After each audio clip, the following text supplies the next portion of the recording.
The Saturday night, traditionally for the Mother Center Conference, has been an opportunity to kick back and kind of just express in a more informal way what we've been talking about all day, why Mother Centers are special, what we get from it, what we get from our relationships with each other, what's motherhood really like, you know, warts and all, the happiness, the challenges, and try to do it in a kind of fun way instead of really being serious and, you know, addressing the issues in a serious, talking way. So this year we have a perfect person to help us do that tonight.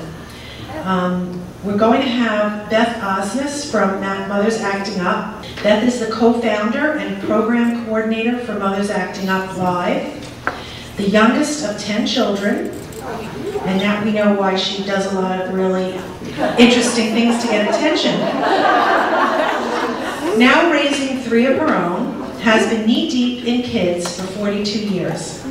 She teaches theater part-time at the University of Colorado and has written books and articles on both theater and issues around mothering. She brings together her life passions with Mothers Acting Up, using theater as a tool for empowering mothers on behalf of the world's children. A lifelong activist, she is eternally grateful to have all of you as her community and to be joining her voice in a beautiful and noisy chorus. Please welcome Beth Osnes. Kids aren't cute. Kids are little, and little is cute. But it's only the little that's cute, not the kid. Think about it. A 6-foot newborn would not be cute. Not only are kids not cute, but they don't like cute things. They don't even like primary colors. Given the chance, they always go for the black remote control. They don't want fuzzy stuffed animals. They want to turn the oven on. They want to drive the car. They want to work that new table saw.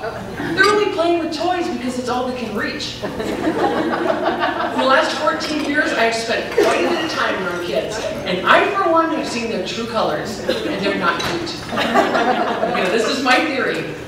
We adults just try to make our experience of children cute to lessen the intensity of existing with them. Children are this complex labyrinth of life at its rawest, this penetrating mirror into ourselves. That's why it just rubs me the wrong way to hear kids passed off as being cute. All right. I guess in my own selfish way, I want to argue for kids to make my job title as mother appreciated as more than quaint and sweet.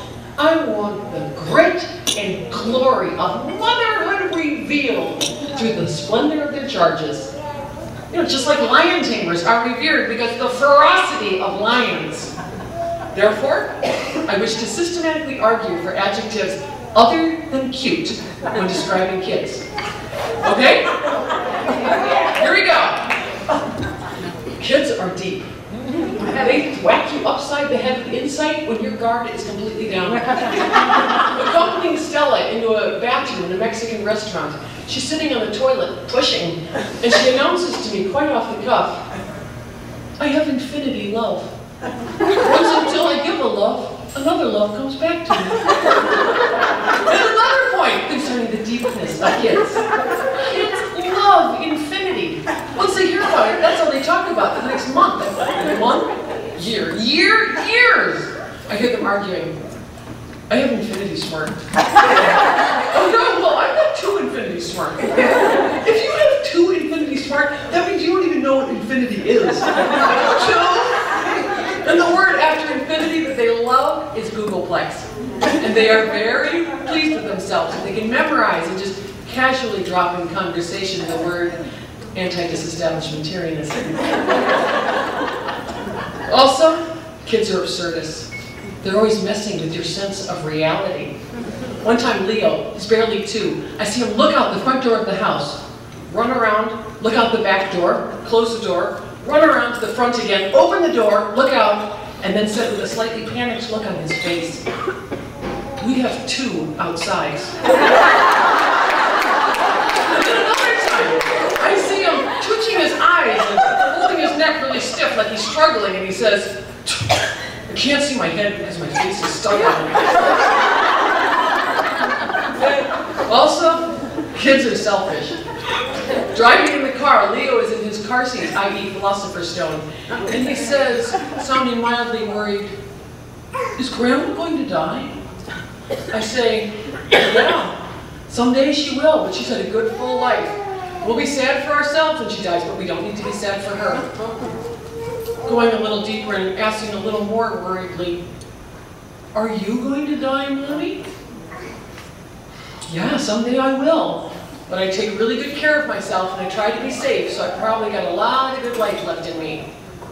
He seems mildly reassured, but is still thinking, and will Daddy die? Someday, yeah, but he's probably got a lot of good life left in him too. And then it hits him, and he freaks. Am I going to die? Kids are fundamentally rooting for, number one, themselves.